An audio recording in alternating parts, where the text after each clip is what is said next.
Hello, and welcome back to the Maybe I Can podcast. I'm your host, Debbie Weiss, and thank you so much for joining me today. Today, we're going to talk about those moments that we've all had where we think, if only I had blank, done something different, made a different choice. Basically, we're going to talk about regret. But before we jump into it, first of all, I don't want to regret forgetting to mention that there is only a week left to register for the Sprinkle Forward group coaching. It's going to be awesome.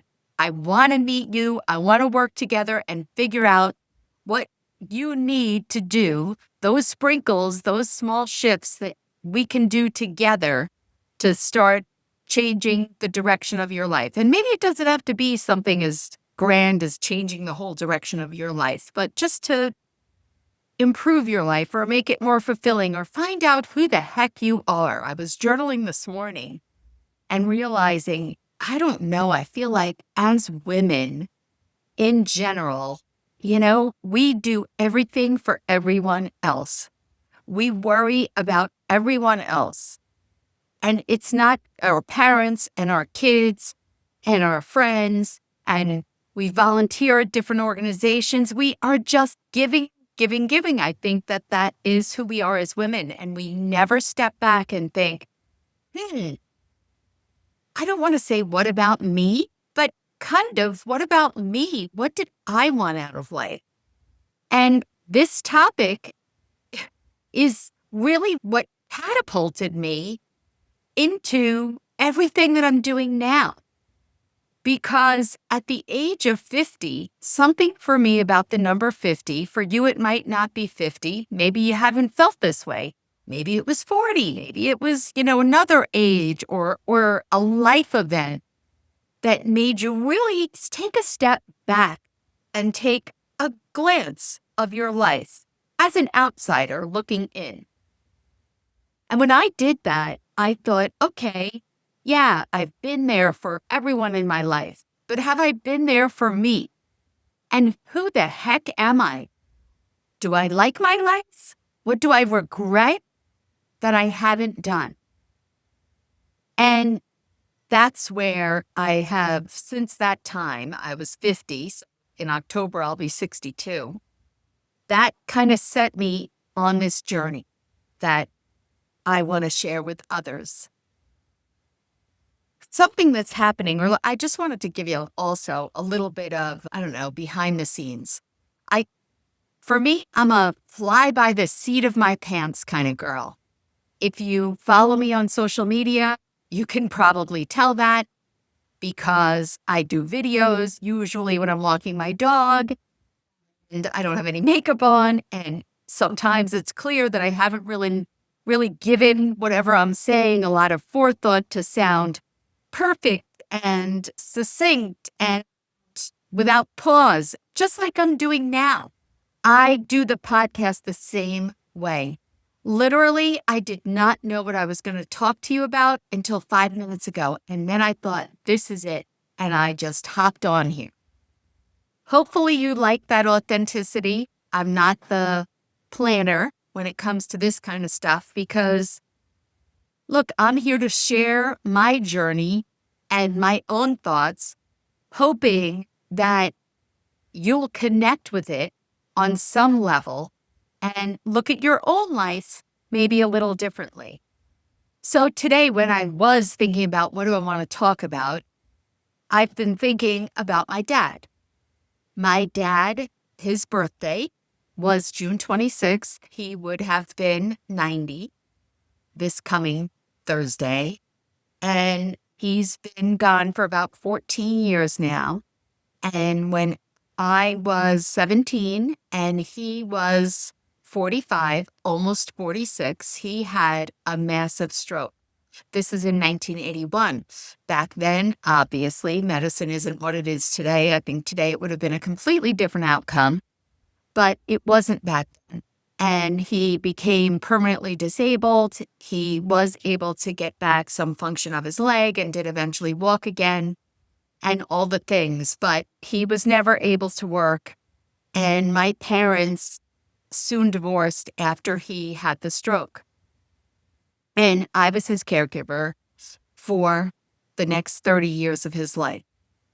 And, I was actually going to originally talk about, I was daddy's little girl. I just have a younger brother, and he and I had a special bond. And at such a young age, everything shifted, and it was role reversal, right? And I think when we're middle-aged, we expect that to happen. But when we're a teenager, we don't expect that to happen. And so our relationship changed, and just let's leave it at that. Because like I said, I could go down that rabbit hole, but I'm not. I was his caregiver. He drove me crazy. I drove him crazy. I wouldn't change a minute of it. I'm very proud of how I was there for him. I loved him and still do. And he was part of the catalyst for me having regret, or at 50, or for me even thinking about that, because he lived with so much regret for 30 years. For 30 years, I can't tell you how many times I said to him, Dad, it's over. Nothing's changing. Like, I would get a little frustrated because it was crazy that this is what he was thinking about. So let me give you a little bit of background. My mother, if she's listening, which she probably is probably going to say, Debbie, you don't have to tell everyone everything, but I have to in this case, because there needs to be a backstory so you understand. So my parents were probably, I don't know, maybe they were married about 15 years. And my father had an affair. And obviously there was something wrong with their marriage. Clearly, having an affair is not the answer. And I do not condone what he did. I think it's awful what he did. And that's why eventually my mother did divorce him. And he never stopped loving my mother. And he'd get angry and like jealous. My mother eventually got remarried. She was with Joe, my stepfather, and he was fantastic for over 30 years. But my father, it drove him crazy because every minute he was berating himself. Why did he do this? This was such a stupid thing to do. And it was a stupid thing to do. But yet, at a certain point, we have all done stupid things, right? They're all different.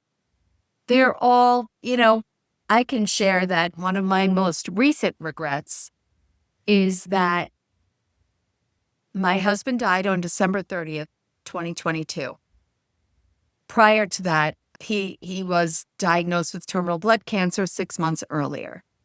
Right before being diagnosed with the blood cancer, about 6 weeks before, he had been hospitalized for depression and anxiety.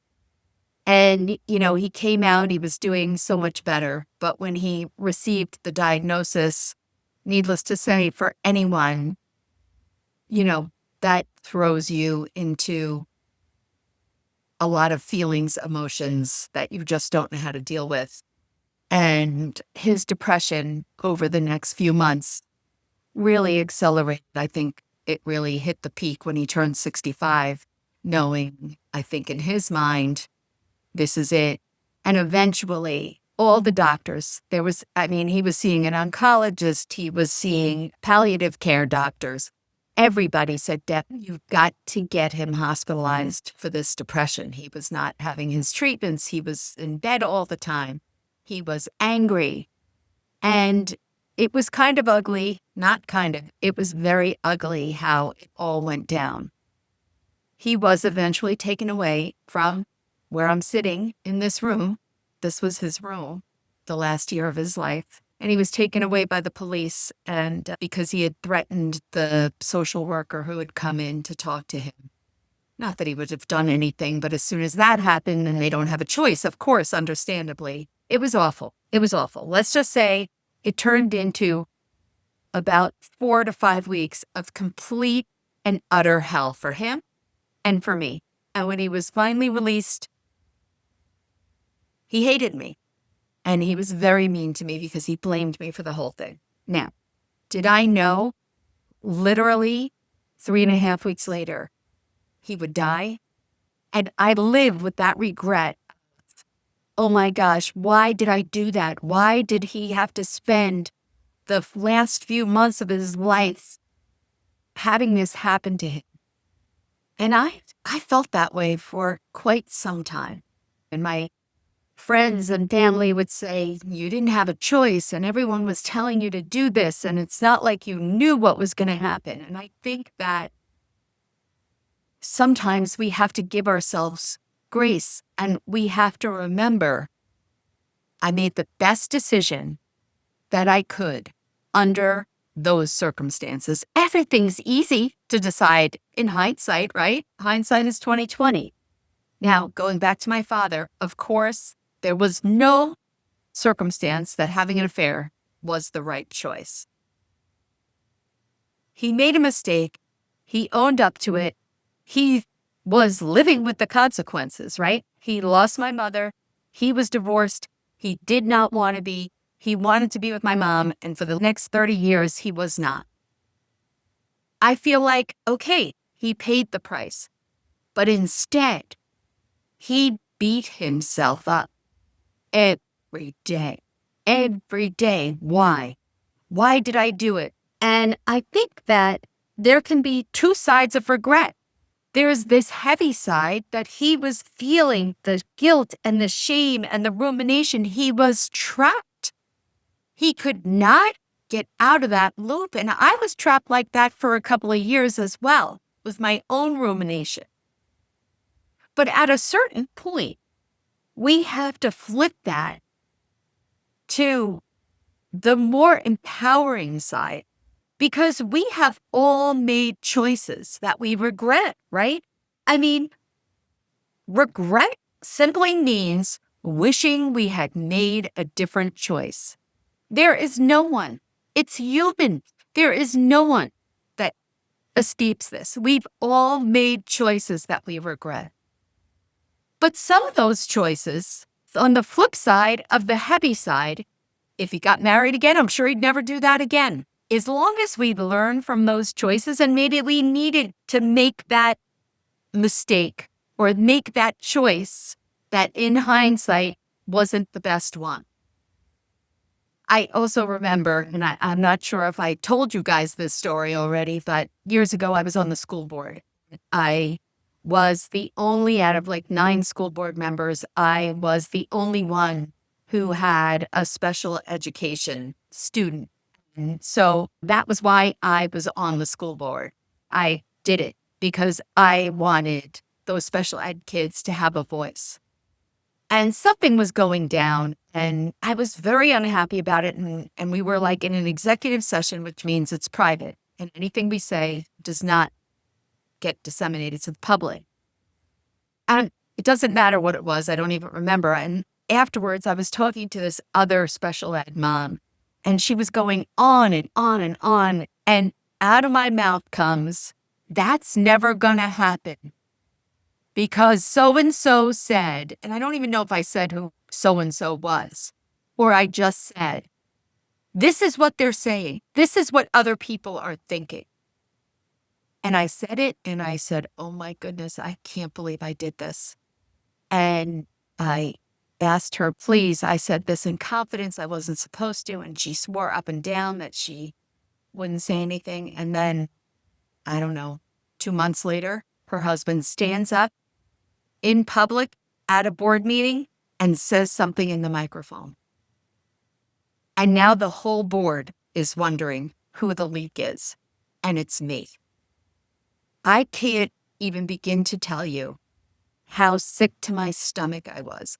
How I didn't stop crying, how I said to myself, what's wrong with you? You have such a big mouth. I can't believe that you did this. And, it was literally like being a criminal and thinking, they're going to find out it's me. And for a little while, I was trying to avoid how are they going to piece it together. It was ridiculous. And finally, I said, I got to let this go. And I called the president, hysterical crying. And I fessed up. And I said, I'm going to give you my resignation. And he was an amazing man. And he said, no, we all make mistakes. This was yours. You know what you did. We're not going to say anything. We just moved on. I guarantee you, never, ever again would I betray a confidence or say something that was not for other people to say. And do I have regrets over that I did that? Absolutely. But I learned something from it. And so I took that regret. I made a choice I was very unhappy with, and it taught me I don't ever want that to happen again. Regret doesn't have to be a punishment, right? We don't have to punish ourselves. It's a human emotion. We just have to learn from it. And if we stay in that place of regret, like my father was for 30 years, 30, you are staying stuck. You are keeping yourself stuck. Remember, would you do this to a friend? Would you say the things that you tell yourself, you're such an idiot, I can't believe you did this, what's wrong with you, blah, blah, blah, blah, blah. Stop it. Stop talking to yourself like that. We all make mistakes. It really is, where do you go from here? We made the mistake. We made a choice we're not proud of, we're not happy with. Okay. Everyone does it. It's really where we go from here. It's what will you do next? And I'm saying that to you. Is there some regret that you've been living with, holding on to? I want you to think about that. What's one small step you can take to start to release that? You've got to, because otherwise, do you live the rest of your life in that place of regret? Or instead, be empowered and say, okay, I'm not happy with what I did. Now what? What's next? So join me in wishing my father a happy 90th birthday up there in heaven. I'm hoping that he is no longer holding on to regret, and that what his regret taught me something. Him holding on to that regret for 30 years made me open my own eyes to say, I don't want that to be me. And I don't want that to be you.